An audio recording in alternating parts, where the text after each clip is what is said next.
What's going on, everybody? Yours truly here, the Brockton Credit Guy, the owner of the Peanut Credit Solution here in Brockton, Mass. Listen, I get this question a lot because people get confused. What is cosign? If I cosign for someone, they don't pay, does it hurt my credit? How long should I keep the cosign on? How can I get them out?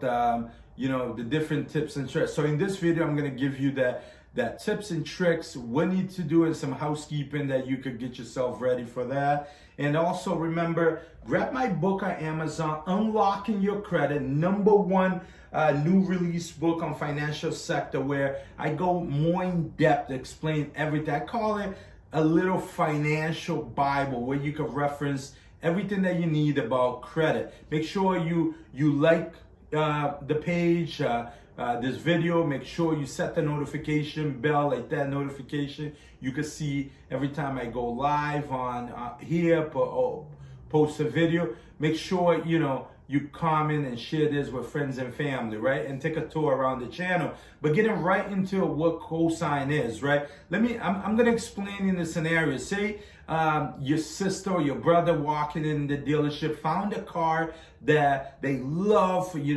They go in, they say, "Hey, salesperson or finance man, this is the car I want. Let's start the process." So the finance man, type down some numbers, come up with the number, ran your credit, comes to you and say, "Hey, Arthur, unfortunately, you can't qualify for this car by yourself. However, let's do this. Let's put a deposit. Find someone, family member, somebody that could give you that boost on the income and credit, that has a little bit more credit than you, to kind of balance it out.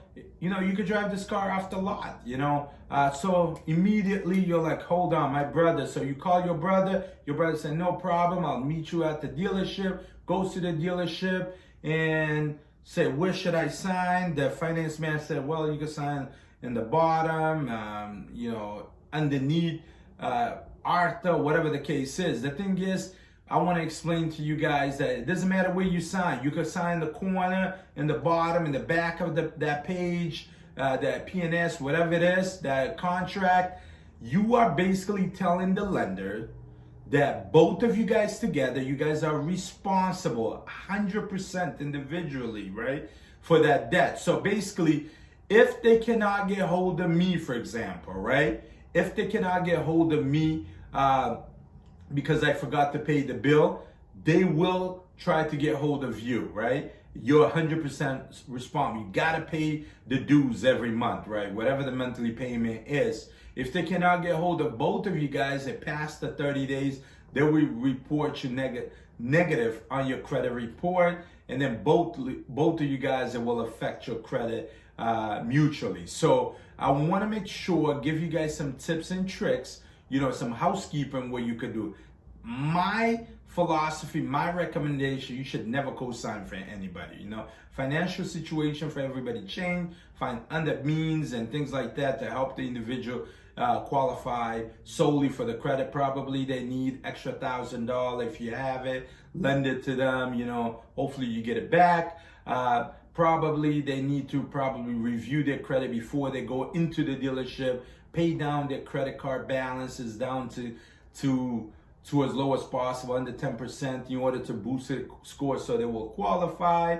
Probably they need to put a little bit more down payment, etc., right? So different ways you can avoid yourself signing for someone, because it really doesn't matter where you sign for that debt. You are telling the lender, yeah, you're 100% liable for that debt. It can negatively affect your credit. It can affect your debt to income ratio, so on and so forth, right?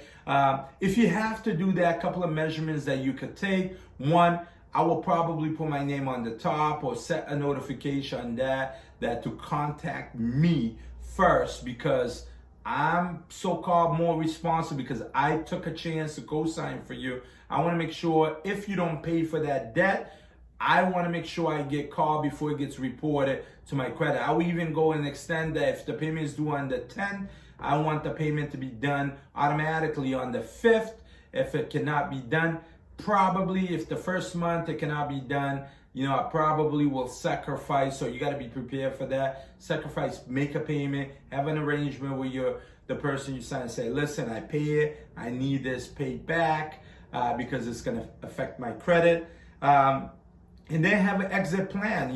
Hopefully 6 to 12 months, they have enough credit that they could go to their local credit union or call the lender and refinance, get your name out of it. Whatever you do, I would honestly don't recommend that you co-sign for anybody. If you have to do it, you got to be vigilant. You got to have a laser focus around it because it will negatively affect you if the person doesn't pay. Financial circumstances of everybody change, so I want to make sure that you prepare for that. You have an exit plan and you have a laser focus on that. That is what co-sign is, meaning that you're 100% liable for that debt. It may affect your credit negatively, your debt to income ratio. Make sure you visit my channel, take a tour around my channel, subscribe to the channel, set the notification bell like that. You can see all the notification. Go on Amazon, grab my book, Unlocking Your Credit, where you can learn more about credit.